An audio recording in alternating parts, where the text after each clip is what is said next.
Hello, fellow collectors. Jambo Comics back again with another edition of Jambo Comics. Special edition today of some Golden Age books I've been getting and picking up lately in the last couple of weeks. Some stuff I've gotten off eBay, a few things I've gotten out of some local shops, and just some great and kind of odd stuff I'd like to share with you guys. And speaking of odd, this first book is just that. It's digest-sized book from 1951. It is Lucky Star number 6. And it is a 5-cent comic. There was a few books back in the day in the Golden Age that cost a nickel. And some of them were digest sized like this one. It was pretty good stories inside. The art was pretty cool. It had about 6 panels per page.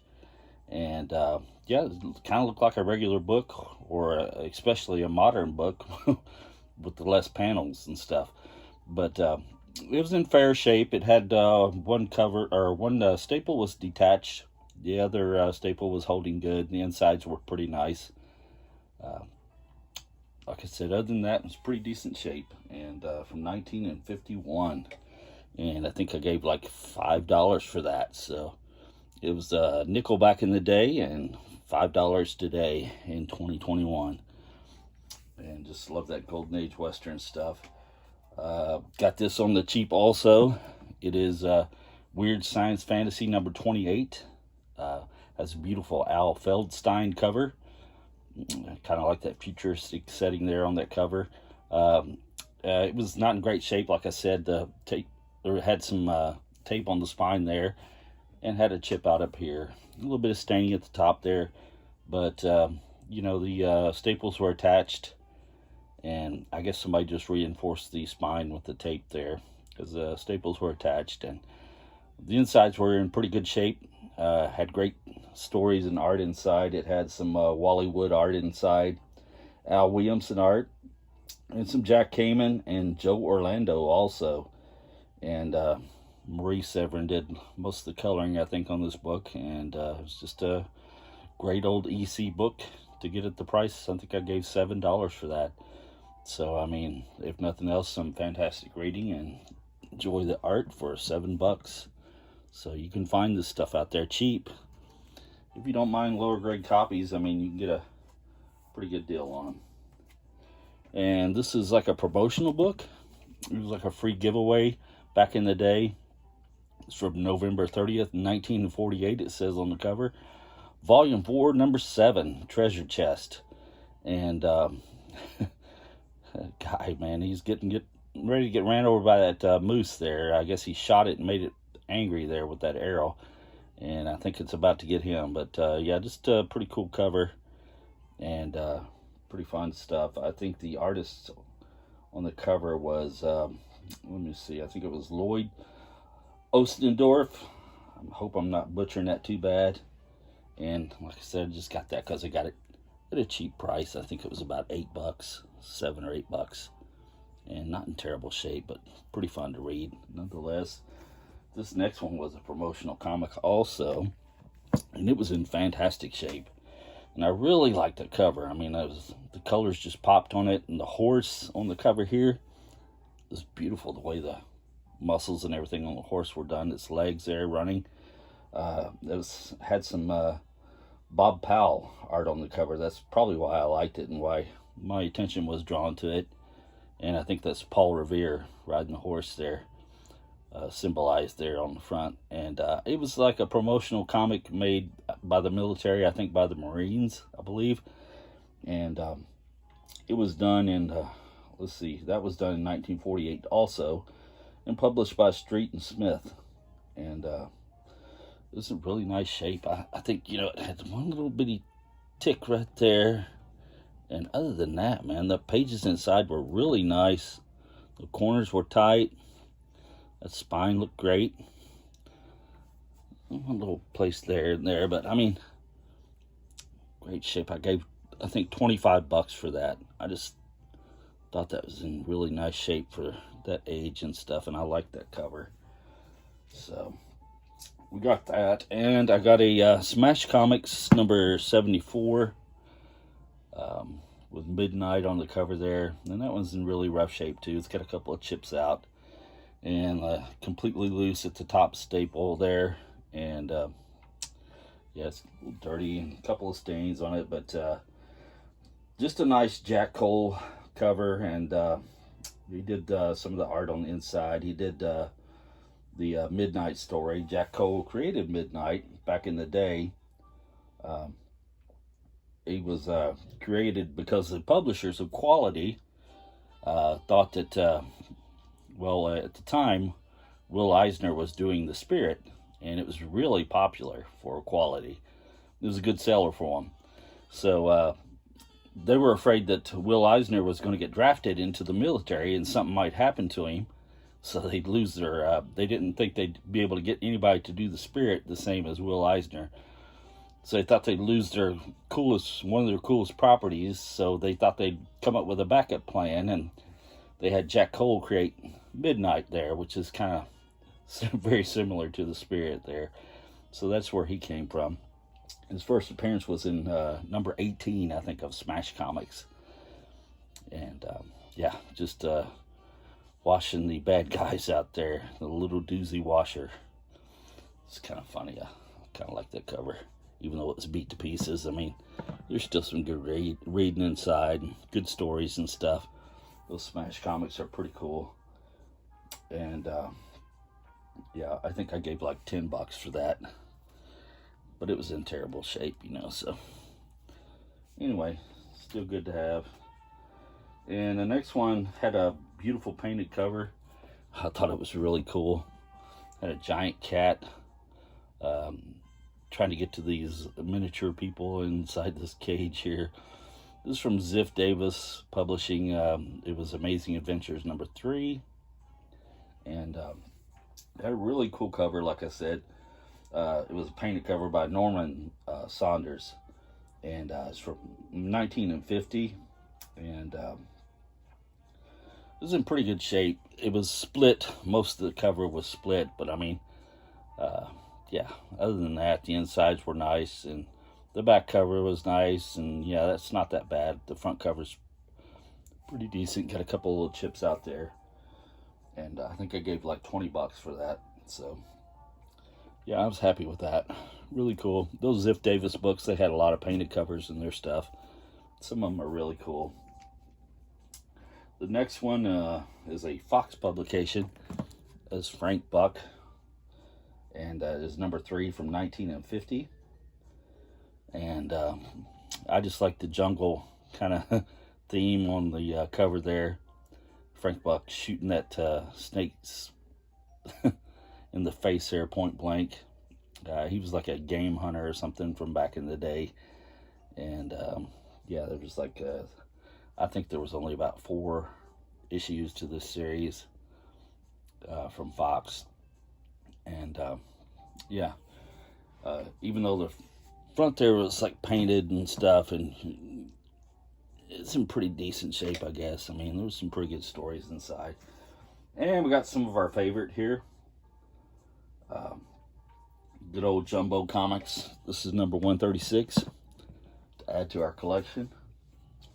And has a beautiful Jack Kamen cover. And it's in pretty good shape. I mean, it's a little stained right here. Could probably clean that up a little bit, I think. Might try to clean that. And yeah, pretty decent shape. I think this staple here at the top was pulled, but the other staple was nice. The insides were nice, and it's beautiful art on the cover, man. Love those things. I can mark that off my list. 136. Happy to have it. Pretty good shape. Excuse me. Oh man, been kind of sick the last couple days. Trying to get over this cold. Been battling it, so excuse me guys if I'm having problems there. This is Dorothy Lamore. She was a movie star, and they made a movie back in the mid to late 30s, I think from 1936, called The Jungle Princess. And that's where this cover, the photographs and stuff were taken from that movie. But Fox took the character and made some comics, and that had some nice good girl art inside of it. was really cool, and I enjoyed that. Yeah, Dorothy Lamore, she was pretty famous back in the day. I got a signed photo of her. It's a pretty lady, and she was famous for doing that movie, and she did some movies with Bing Crosby and Bob Hope back in the day. I think a couple of movies with them. And yeah,